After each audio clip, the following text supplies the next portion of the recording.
Olá pessoal, tudo jóia? Vim hoje aqui comentar com vocês o tema 1298 do Superior Tribunal de Justiça.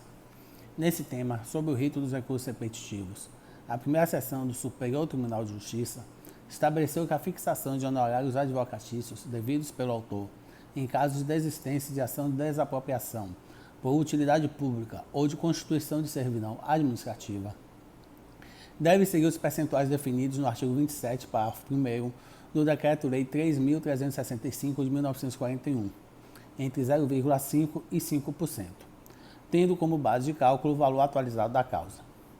De acordo com o colegiado, esses percentuais não são aplicáveis somente se o valor da causa for muito baixo, hipótese que os honorários serão arbitrados por apreciação equitativa, nos termos do artigo 85, parágrafo 8º do Código de Processo Civil.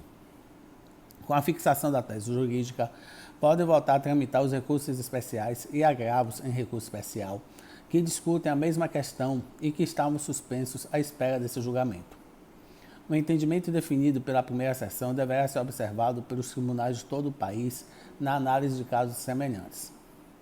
O ministro Paulo Sérgio Domingues, relator do repetitivo, destacou que o Supremo Tribunal Federal, ao julgar a ADI 2332, já debateu a constitucionalidade da regra sobre honorários inserida no Decreto-Lei 3.365 de 1941.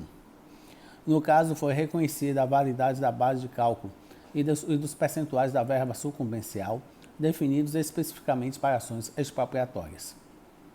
Na hipótese de desistência da ação de desapropriação ou de constituição de servidão administrativa, entretanto, o ministro explicou que não há como aplicar a base de cálculo prevista no decreto-lei.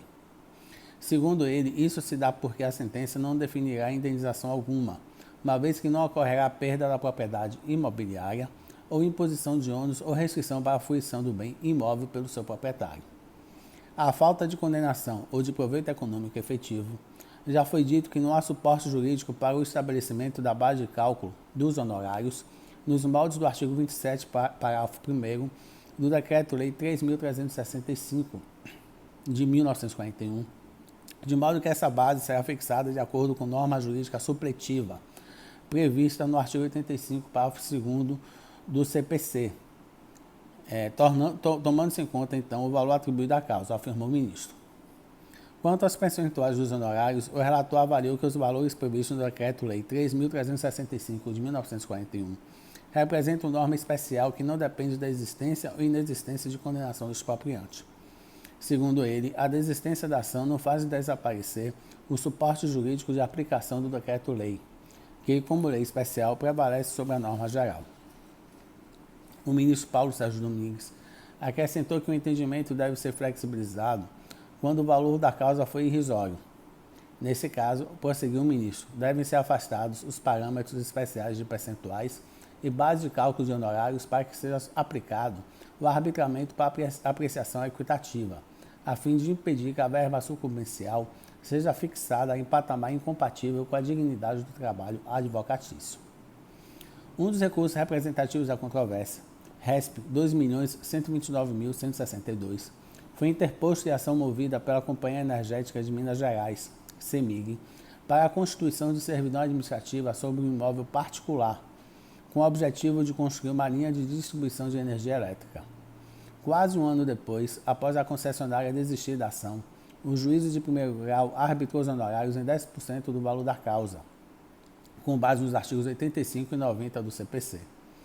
O Tribunal de Justiça de Minas Gerais manteve o parâmetro adotado, deixando de aplicar a regra do artigo 27, parágrafo 1º do Decreto-Lei 3.365 de 1941. Deve ser reformado o acordo recorrido, já que a solução do caso concreto, que dele emana, está em desconformidade com a jurisprudência sedimentada no âmbito do STJ, bem como com a tese jurídica ora estabelecida, concluiu o ministro ao determinar o retorno do processo ao tribunal de origem para que os honorários sejam novamente arbitrados. Pois bem, pessoal, esse é o breve resumo que eu fiz para vocês sobre o tema 1298 do Superior Tribunal de Justiça. Espero que vocês tenham gostado. Se gostaram, dê um like. Continuem inscritos aqui no canal do YouTube e me sigam lá no meu Instagram, @JoãoPauloPiropo. Um forte abraço e até a próxima.